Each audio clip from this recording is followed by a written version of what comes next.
Hello kids, welcome back to the class of General Knowledge Part 3 and we are back again with a new chapter in this new video. So kids, let's start. This is chapter number 24, Incredible India यानी कि अद्भुत Bharat. So, the national symbols of India represent the identity of our country and make us feel proud. तो हमारे जो national symbols है यानी कि राष्ट्रीय चिन्ह जो है हमारे वो इंडिया को रिप्रेजेंट करते हैं और हमारी कंट्री की एक डिफरेंट आइडेंटिटी को रिप्रेजेंट करते हैं और हमें प्राउड फील कराते हैं. तो let's learn about the national symbols of our country. तो चलिए अपनी कंट्री के नेशनल सिंबल्स के बारे में हम जानते हैं. उससे पहले हम पढ़ेंगे let me answer. What is the national anthem of India? India का नेशनल एंथम कौन सा है? तो उसको अपनी नोटबुक में राइट डाउन कीजिए. राइट किड्स, चलिए अब आगे बढ़ते हैं. Fill in the blanks by selecting the words from the help list. Help list की हेल्प से सही आंसर्स अपने ब्लैंक्स में लिखिए. चलिए अब हम शुरू करते हैं. 1. Blue color in our national flag is seen in the. हमारा जो तिरंगा झंडा है उसके अंदर 3 रंग तो मेजरली हम देख सकते हैं. वो है केसरी, दूसरा है व्हाइट यानी कि सफेद और तीसरा है ग्रीन यानी कि हरा. बट उसके बीच में एक अशोक चक्र बना हुआ है जिसका कलर यहाँ पर पूछा गया है. सो किड्स, अशोक चक्र का जो कलर है वो है नेवी ब्लू. तो हम यहाँ लिखेंगे नेवी ब्लू. तो किड्स, यहाँ पर ब्लू कलर के बारे में बात की गई है कि हमारे फ्लैग में ब्लू कलर कहाँ पर दिखता है, कहाँ पर ब्लू कलर हमारे तिरंगे झंडे में होता है. तो as we know it is in Ashoka Chakra. तो हम यहाँ पर देखेंगे और यहाँ पर आंसर रिटन है अशोका चक्र. तो हम यहाँ लिखेंगे Ashoka Chakra. Next, number 2. Dash is our national flower. हमारा राष्ट्रीय फूल कौन सा है? हमारा राष्ट्रीय फूल है एक लोटस यानी कि यस कमल. हम यहाँ लिखेंगे LOTUS lotus. Number 3. Our national tree is. हमारा राष्ट्रीय पेड़ क्या है, कौन सा है? हमारा राष्ट्रीय पेड़ है बरगद का पेड़ यानी कि एक banyan tree. Number 4. The currency symbol for the Indian rupee, the official currency of India is. तो हमारी जो कंट्री है उसकी करेंसी का सिंबल क्या है किड्स? हमारी कंट्री का जो करेंसी सिंबल है वो है रुपीज. नेक्स्ट इज सत्यमेव जयते मीन्स. सत्यमेव जयते का मतलब क्या होता है? सत्यमेव जयते का मतलब है कि हमेशा सच की ही, सच्चाई की ही जीत होती है. राइट? कभी भी जो इंसान झूठ बोलता है, छल करता है या धोखा देता है या कोई भी क्राइम करता है उसकी जीत कभी भी नहीं हो सकती, भले वो कितना भी स्ट्रॉन्ग क्यों ना हो.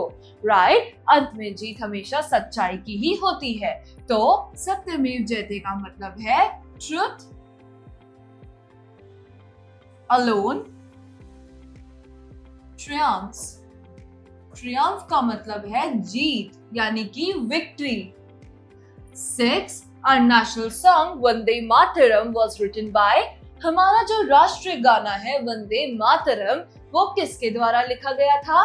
वो लिखा गया था बंकिम चंद्र चटर्जी द्वारा.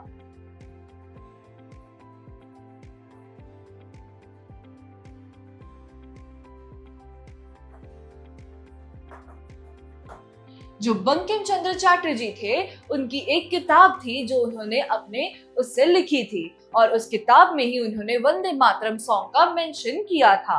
जब वो सॉन्ग पढ़ा गया तो वो बंगाली में था और उसको फिर हिंदी में कन्वर्ट किया गया. राइट किड्स, हमारा नेशनल एंथम भी बंगाली में ही लिखा गया था और उसके बाद उसको फिर कन्वर्ट करके हिंदी में दोबारा से रीराइट किया गया था. Alright, so number 7. Our national anthem was written by. तो kids, हमारा राष्ट्रीय गान किसके द्वारा लिखा गया था? हमारा राष्ट्रीय गान डॉक्टर रविंद्रनाथ टैगोर जी द्वारा लिखा गया था. तो हम यहाँ लिखेंगे रविंद्र नाथ टैगोर.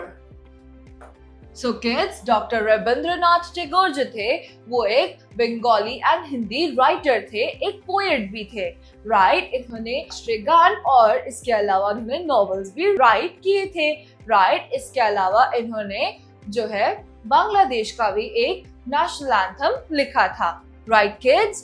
तो number 8, the national dash of India is taken from Ashok's lion capital. तो हमारा नेशनल ऐसी कौन सी चीज है जो अशोका के लायन कैपिटल से ली गई है? वो है हमारा national emblem. Number 9, the Constitution of India came into the force on 26 January 1950. This day is celebrated as, तो हमारा जो राष्ट्रीय संविधान है, कॉन्स्टिट्यूशन है, वो 26 जनवरी 1950 में लागू किया गया था।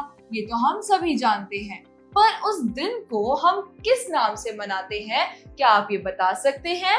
That's very much correct. It is Republic Day, यानी कि हमारा गणतंत्र दिवस। तो हम यहाँ लिखेंगे Republic Day।